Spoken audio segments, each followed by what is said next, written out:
Namaste, angels. This is the weekly general reading for the period of Sunday the 9th through Saturday to come, the 15th, and it is 8/8. So many of us look forward to 8/8, right? The energy of the Lion's Gate portal, although the Lion's Gate has technically been open, at least as far as I'm concerned, and the celestial system is concerned, since like the last week of July, and will remain that way through like August 21st. But 8/8 is the big day that everybody looks forward to, right? That energy. So here we are, and it's exactly 12:21 a.m. when I'm doing this reading. So it just became 8/8, and I'm glad to be able to take advantage of this heightened energy for our reading this week. So let's get right into it. We're going to begin with Saturday the 15th on the Christian calendar and the feast day of the Assumption of the Blessed Virgin Mary. Also known as the Solemnity of the Assumption of Mary. And for the story, I've gone to www.franciscanmedia.org. Hopefully they'll actually tell it. Sometimes they just talk about like the consequences or stuff surrounding it and not the actual event. And then I end up having to tell you off the top of my head, but I didn't read it in advance as usual. So we'll see what it says. Right, the story of the Solemnity of the Assumption of Mary. On November 1st, in 1950, Pope Pius XII defined the Assumption of Mary to be dogma of faith. Quote, "We pronounce, declare, and define it to be a divinely revealed dogma that the Immaculate Mother of God, the ever Virgin Mary, having completed the course of her earthly life, was assumed, body and soul, to heavenly glory." So she passed away, right? But it's believed that she just ascended into heaven, similar to Jesus. The Pope proclaimed this dogma only after a broad consultation of bishops, theologians, and laity. There were a few dissenting voices. What the Pope solemnly declared was already a common belief in the Catholic Church. We find homilies on the Assumption going back to the 6th century. I always point out how the number 6 is connected to Mary, as is the number 13 and the number 9. And actually, the 15 equals 6, right? So usually you'll find her feast days also fall either on a 6th, on a day that equals 6, or if not, a 13. Okay, anyway, where was I? Oh yeah, here. We find homilies on the Assumption going back to the 6th century. In following centuries, the Eastern churches held steadily to the doctrine, but some authors in the West were hesitant. However, by the 13th century, there was universal agreement. The feast, and of course 6 and 13 together equal 19, right? So the father energy. The feast was celebrated under various names: commemoration, dormition, passing, Assumption, from at least the 5th or 6th century. Today it's celebrated as the Solemnity. Scripture does not give an account of Mary's assumption into heaven. Nevertheless, Revelation 12 speaks of a woman who is caught up in the battle between good and evil. Many see this woman as God's people. Since Mary best embodies the people of both the Old and the New Testaments, her assumption can be seen as an exemplification of the woman's victory. I had a dream of that whole event. I'll talk about it another time, but yeah, never mind. I'll talk about it another time. Furthermore, in 1 Corinthians 15:20, Paul speaks of Christ's resurrection as the first fruits of those who have fallen asleep. Since Mary is closely associated with all of the mysteries of Jesus' life, it's not surprising that the Holy Spirit has led the church to believe in Mary's share of his glorification. So close was she to Jesus on earth that she must be with him body and soul in heaven. In the light of the Assumption of Mary, it is easy to pray her Magnificat, which is Luke 1:46 through 55, with new meaning in her glory. She proclaims the greatness of the Lord and finds joy in God, her Savior. God has done marvels to her, and she leads others to recognize God's holiness as well. She is the lowly handmaid who deeply reverenced her God and has been raised to the heights. From her position of strength, she will help the lowly and the poor to find justice on earth, and she will challenge the rich and powerful to distrust wealth and power as a source of happiness. Okay, so they didn't go into the whole story. There is an event described in the scriptures where, so the doubting Thomas, remember St. Thomas, that he was a doubter, right? He doubted everything. So as proof of her assumption, Mary left him behind her girdle when he died. That's all they found of her after her passing was her girdle. And so sometimes you can look it up, and sometimes they'll call it Mary's girdle, and sometimes they'll call it Thomas's girdle. That's the little story about it. Also in the scriptures, Matthew 16:28, Luke 9:27, or like 9:9, it talks about other people who, to me, it's describing other people who are just going to ascend as well. It says there are those even standing here that shall not taste death at all until they've seen the Son of Man coming in the kingdom. So, describes that. Also I don't think it's in one of the many 130 some odd versions of the Bible that most use today. Has to, because they took Enoch and all that stuff out. It has to be like in the book of Enoch and stuff, but like in the old scriptures where if you can find like a complete book, or sometimes they sell like the other books together, like Jubilees and Enoch and all these, they'll be combined into one book.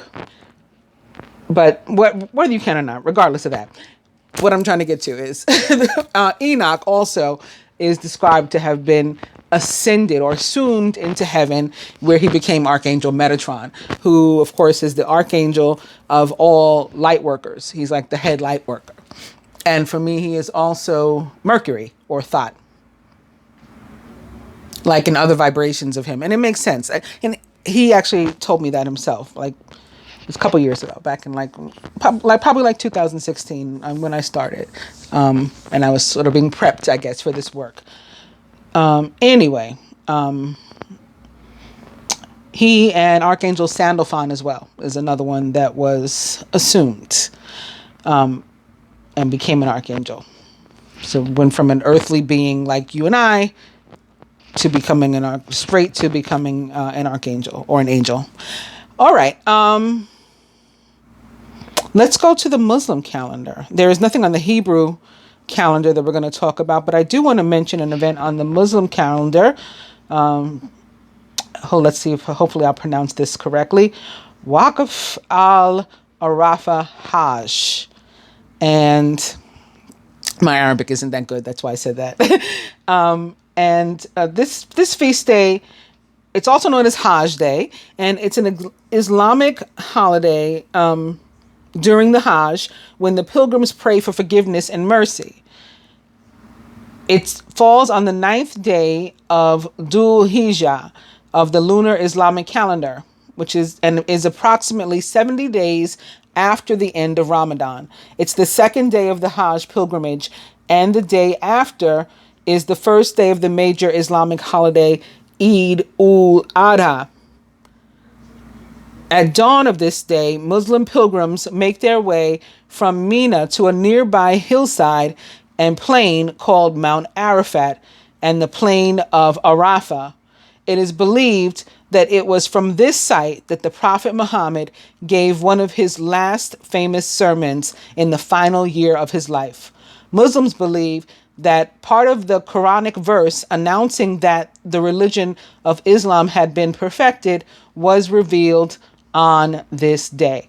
It's also a day that Muslims that didn't go to the Hajj, because I remember I've explained before that part of being a Muslim is that you are an able-bodied and having money to take care of yourself and feed your family.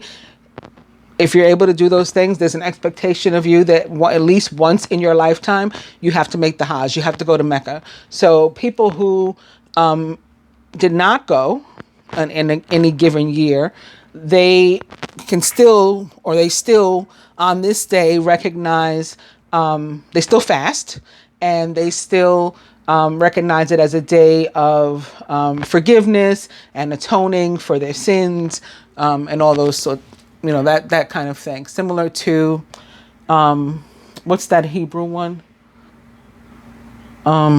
With the atonement, Yom Kippur. I don't know why I was stuck and I couldn't figure that out. So on that note, let's go to the planetary calendar, since I said there's nothing on the Hebrew or Jewish. And for this one, beginning on August 11th at 7:14 a.m., Vesta, the asteroid, enters Leo, 0 degrees Leo. Also on the 11th at 12:45 p.m., excuse me, we'll experience the quarter moon, 19 degrees Taurus.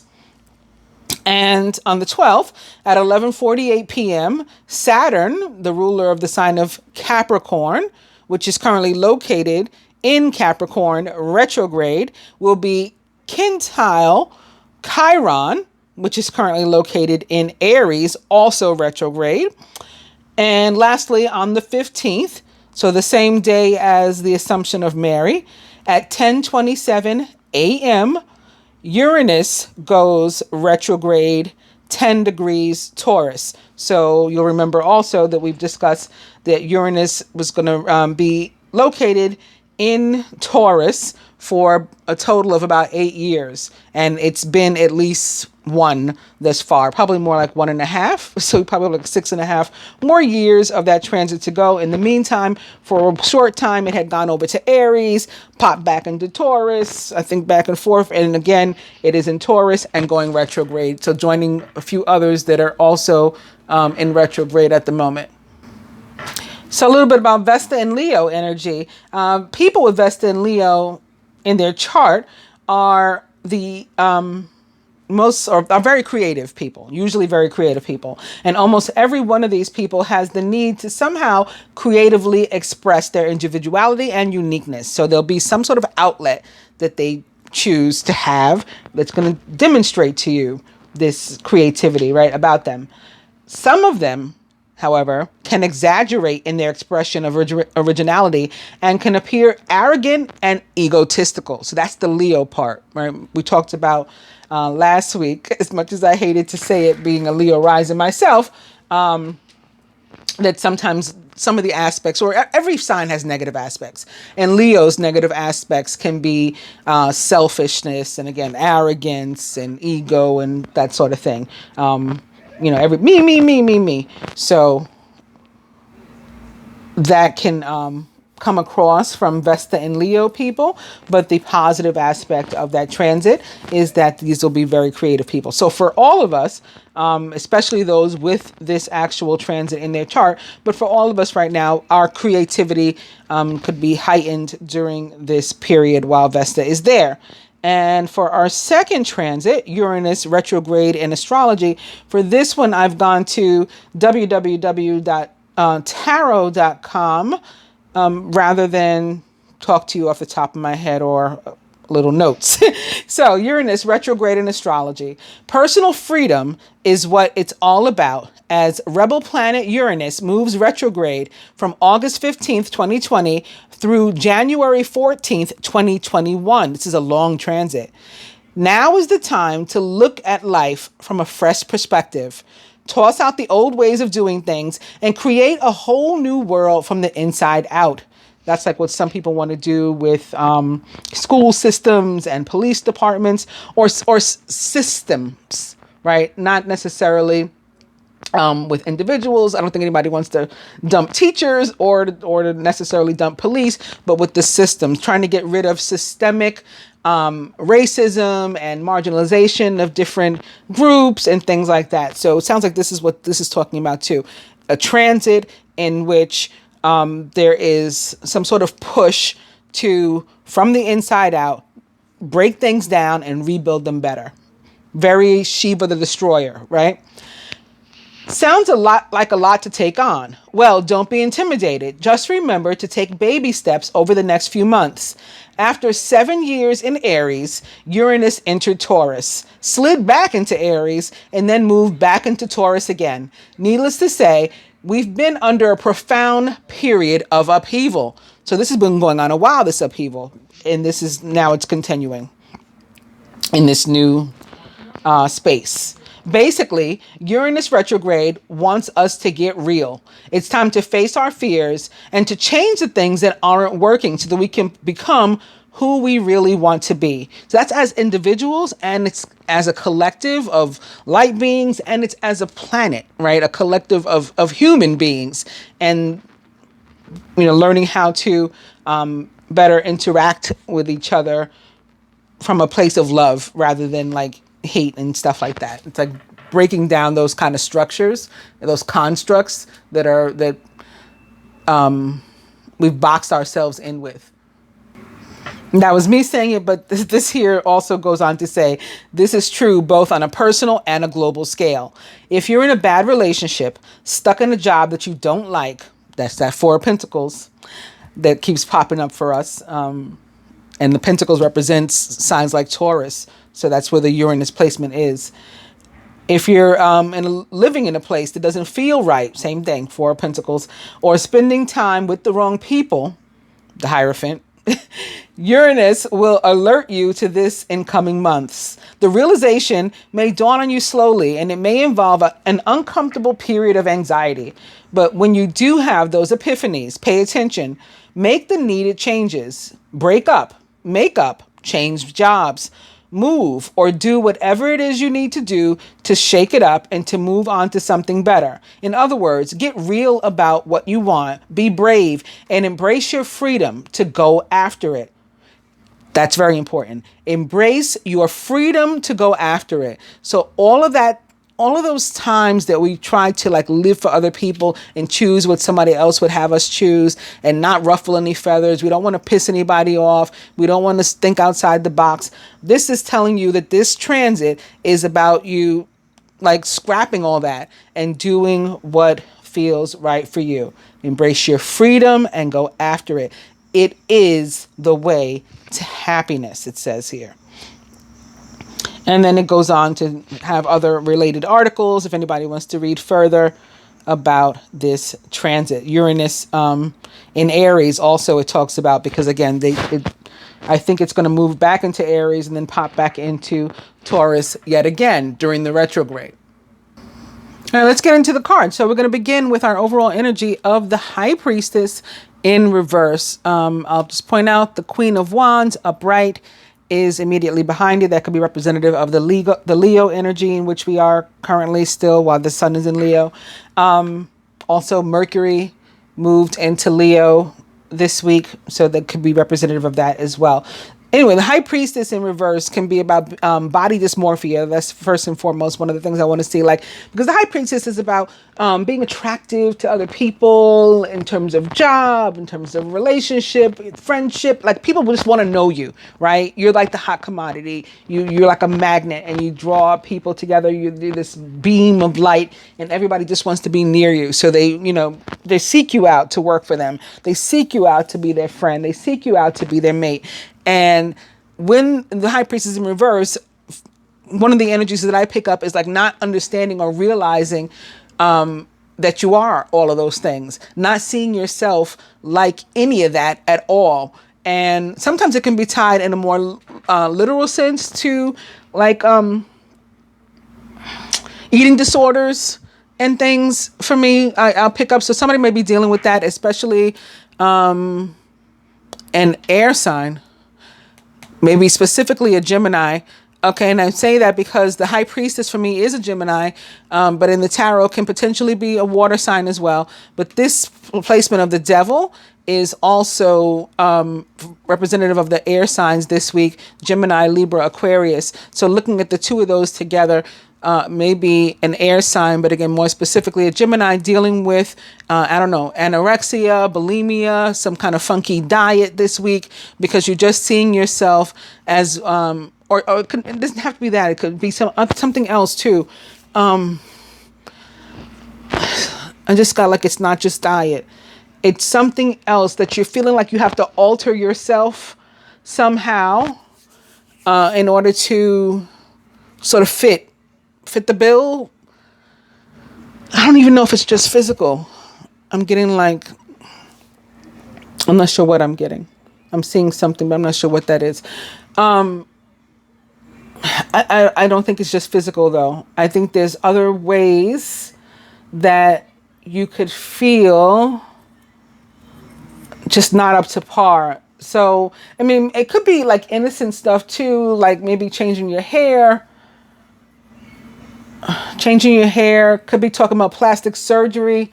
If somebody's considering, I mean, I'm not going to knock it or whatever, but, get it because you just wish to get it. Know that you don't need it. You don't need it. But if you have your free will, your freedom to change yourself if you're an adult and that's when you have the money to do it and that's what you want to do. But don't go into it thinking like you have to, like you're unattractive, because that's not the case. And the same thing is going to go for diets and again, like I was saying, like eating disorders, but they can go hand in hand. Like some of these funky fad diet things are eating disorders in themselves. Like when we just focus on eating one thing or, none of that and all that kind of stuff. And I don't know. I'm not going to get into anybody's personal beliefs and things, but just be careful because I just got something really strong and I'm not even sure what it was really.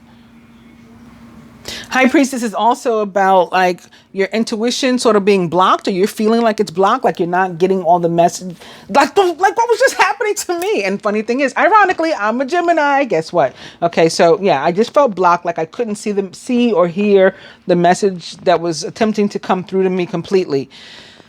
And that may be how you feel right now, or even to a greater degree, like you're just feeling kind of lost or whatever, like you're just missing messages. You're not, and maybe you need to quiet down. You need to meditate or go for a walk or try something different, like writing. Maybe when you sleep, you put on the binaural tones, and that may help you with some lucid dreams or something like that. Maybe want to do some journaling, or what are other things? Yoga.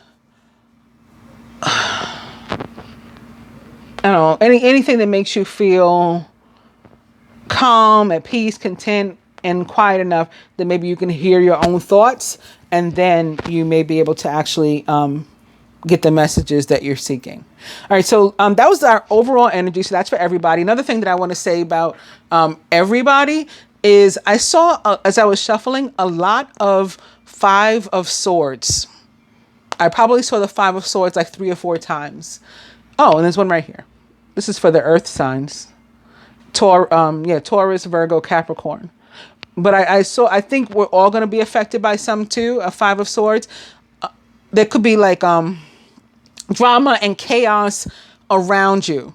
Not necessarily affecting you, especially not you fire signs.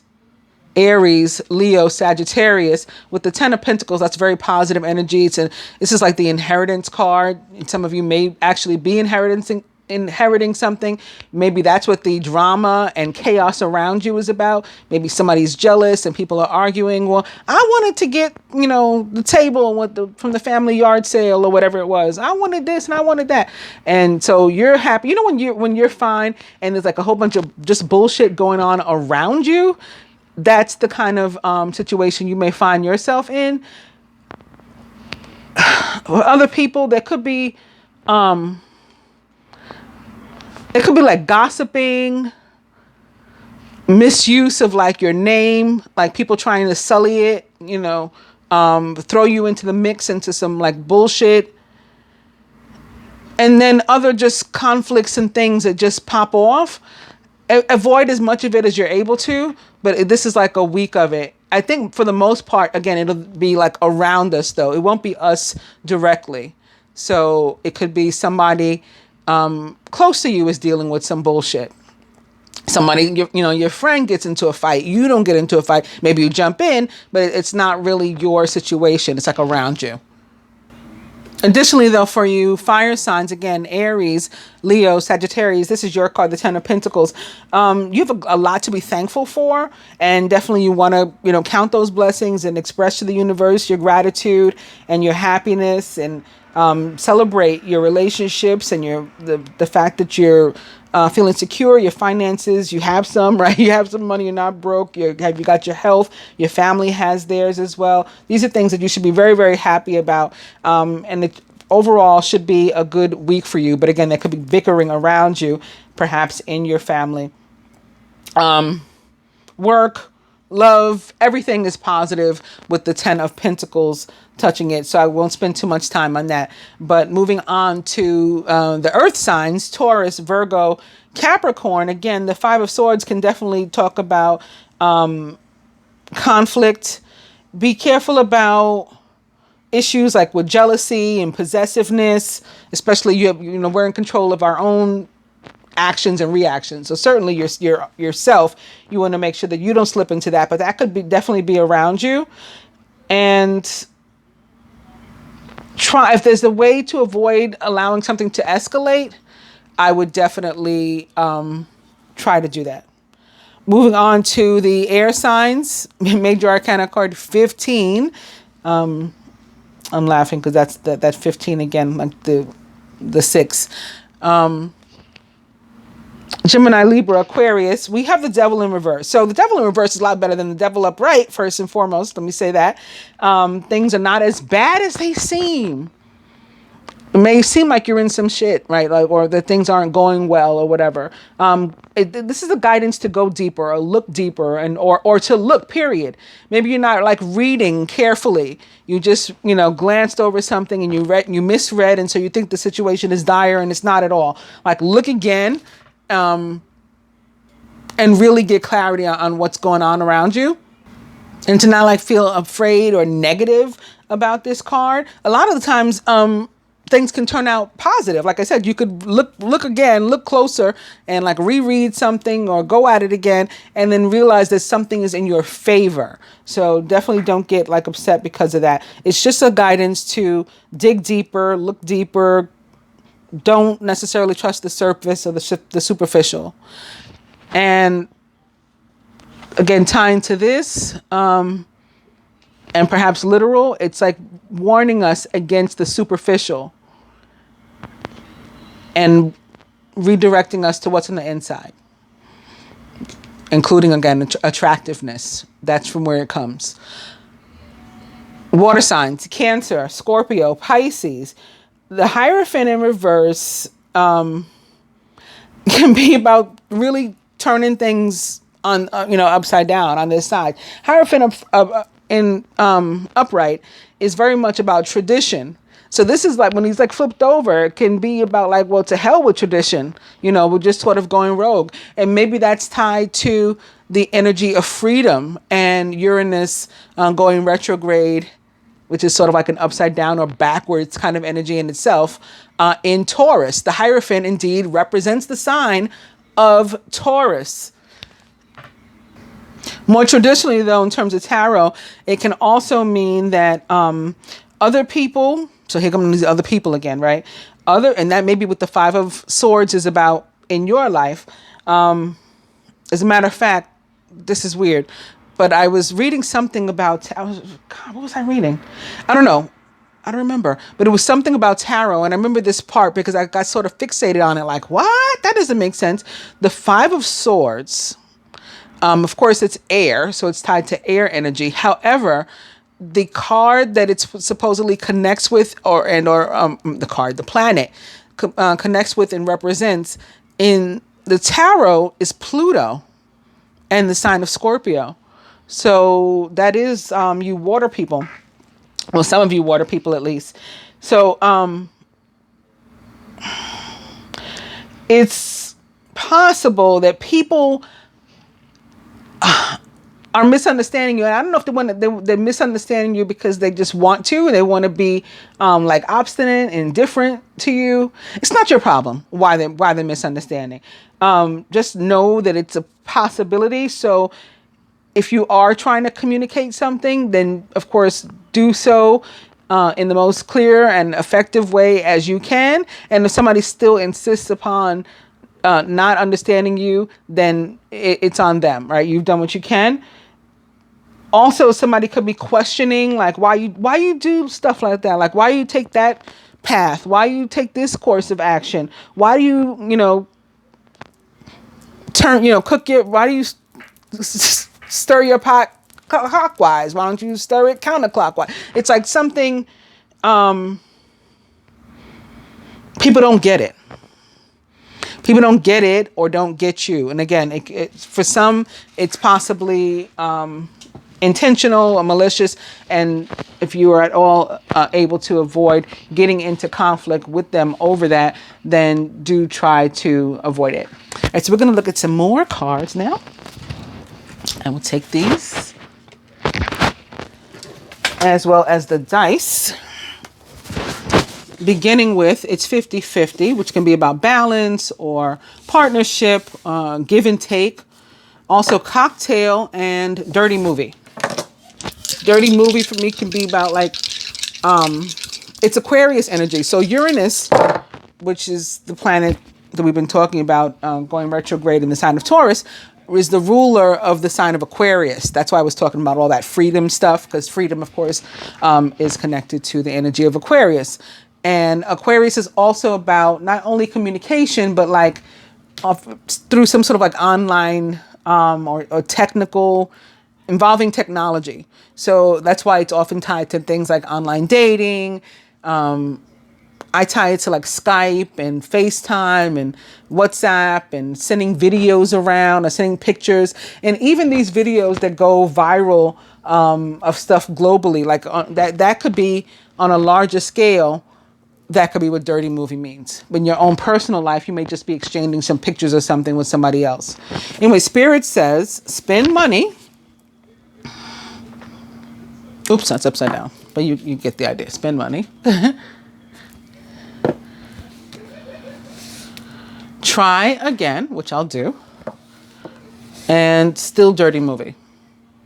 So somebody could be communicating again through some sort of online means or something. And Spirit says yes. So maybe you try something once, you don't succeed, try again, and you do succeed. With the cards, this is where, just remembered. So after all that shuffling and seeing the Five of Swords a few times, it was shown to me after I put the deck here 2 more times. Underneath the Magician, which is our overall energy here, the Five of Swords was here upside down. Your current path isn't leading you toward the happiest possible outcome, so why not change it? Always maintain integrity and compassion, but be alert to the hidden agendas of others. And also here. Yep. The Five of Swords, an unwise choice. Learn what you can from this situation. Review everyone's motives. I had forgotten that I had been shown that. We're going to mix these up in a second. As a matter of fact, I can do that right now. I can throw the Five of Swords there. And we can throw this other one here. And if they show up again, we'll know it's because they just really wanted to show up again. So our overall energy right now is Major Arcana card 1, the Magician. You are ready. You have the resources or the ability to manifest them, and life is magical. This is also representative of Gemini energy. And it's about having the ability to do any and everything you want through the power of your mind and positive thought and speaking positive words over yourself and thinking positive things over yourself and listening to affirmations and maybe talking to yourself in the mirror, finding a quiet space and listening to your thoughts and hearing the messages come through and then actually following them, taking the guidance that the universe is giving you. That's how you're going to bring about all the stuff that you want to do. Also, the ability to both give and take. That's part of it. It's 50-50. The attraction.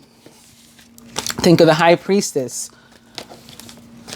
That is part of it. Paying attention to your intuition. So, anything that you want to bring about for yourself this week with the Magician says that you have the ability to do it. Also, sometimes think today's going to be one of those times. Sometimes the magician can be about somebody that is like narcissistic.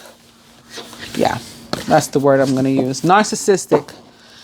And especially since, in addition to that overall energy of the magician, the air, which represents the sign of Gemini, and the planet Mercury, the air signs having that devil in reverse, I'm going to put the two of those together and think that, and I'm going to consider also all those fives of swords that I saw, and consider that somebody may be trying to start some trouble in your life. Somebody may be a menace.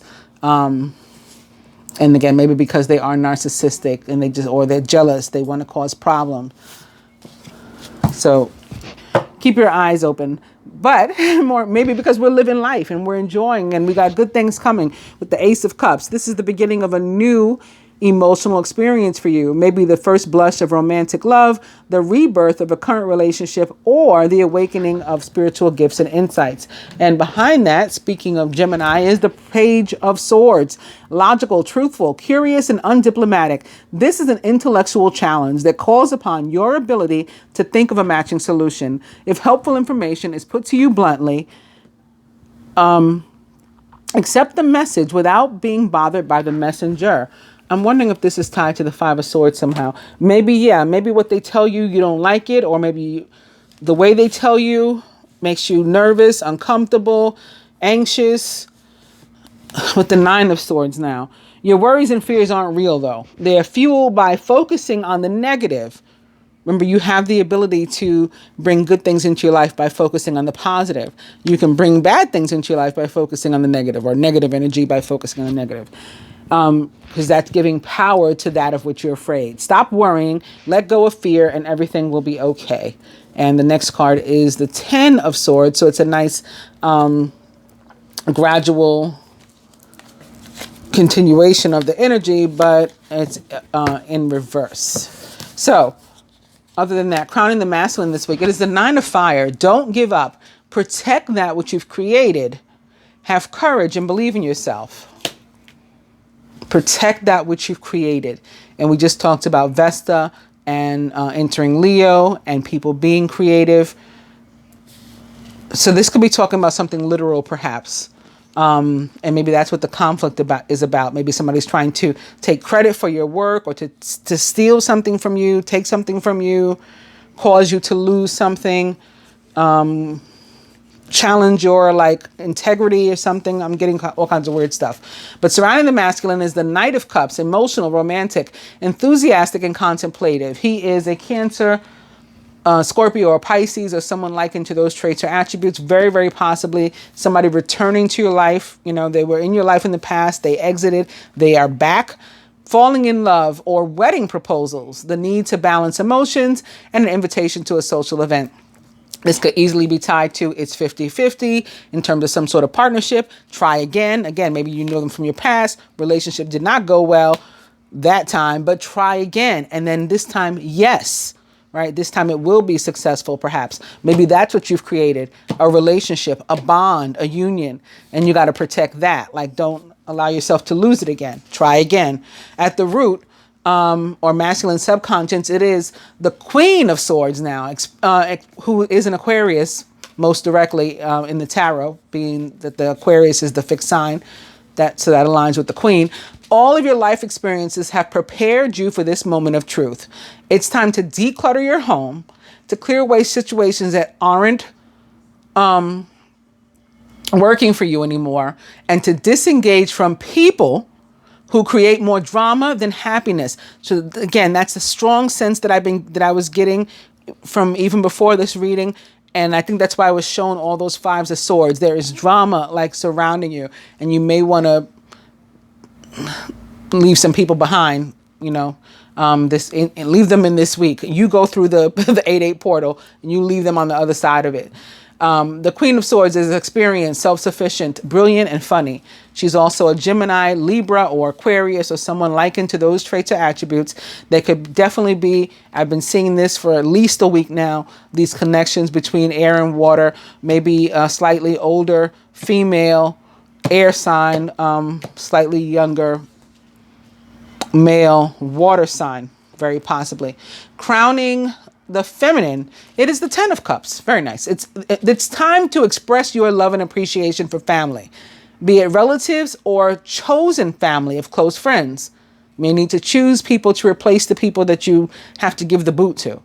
Congratulations may be in order on a happy, fulfilling marriage, as well as raising happy and balanced children. Ten of Cups kind of speaks for itself. It is a very positive energy card. Feminine is surrounded by Major Arcana card 12, Awakening, or the Hanged Man, which represents the sign of Pisces. Look at things in a different way and all will make sense. Don't worry if your progress is halted temporarily. Things will soon start moving again. So the first thing that I want to make note of with the Hangman is that when you feel yourself like you're not moving, you're not progressing, you are stuck in a place, that energy is only temporary. It only lasts a day or so, a couple of days, and then all of a sudden things are back on track. So we're guided to use that time when we feel like we're in a lull, a hanging pattern, air of suspension, to sort of get things figured out. So maybe use that opportunity to think about or to try to connect with your intuitive messages and stuff, that High Priestess in reverse. Feminine subconscious, the Eight of Summer.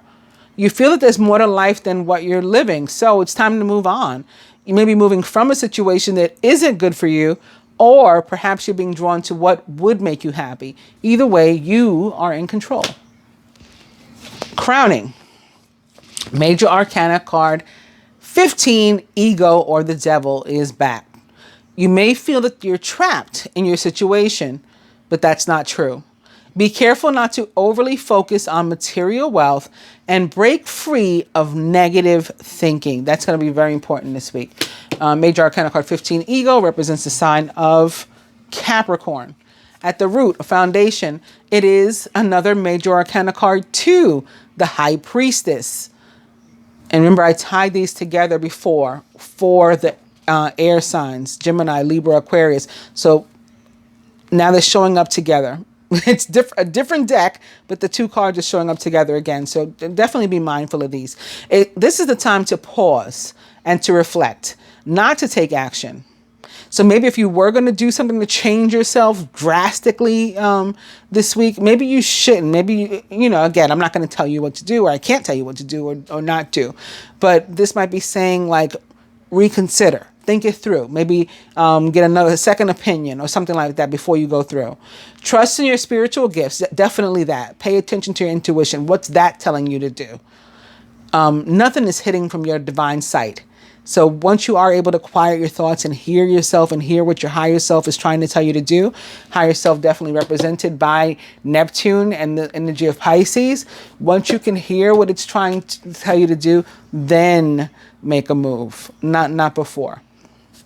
And at the heart of the matter, the Ace of Swords, brilliant new ideas and inspirations, seeing the truth of a situation and a challenging beginning.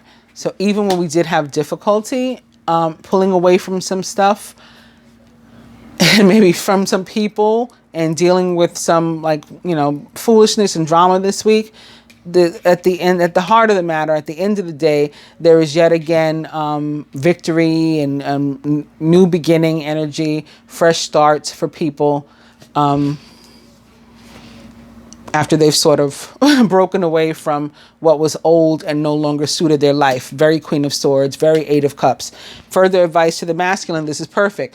Out with the old and then in with the brand new. Major Arcana card 0, the Dreamer, is actually the Fool in the traditional tarot. And in this particular deck, for me, has always been representative of the planet Mercury and therefore the signs of Gemini and Virgo. A leap of faith, follow your dreams. That leads to unexpected opportunities. And for the feminine, very nice. Some improvement, maybe some forgiveness, some reconciliation, perhaps with the Knight of Cups in our relationships, a relationship that continues to grow closer, forgiveness, and the positive resolution of a conflict. I will continue all of this and look a little bit deeper in the love reading. I will be back soon with that. If you enjoyed this video, please give it a thumbs up. Share if you care and you don't mind. Comment, ask me anything you want. I try to answer every comment that I receive. And I appreciate it. Namaste.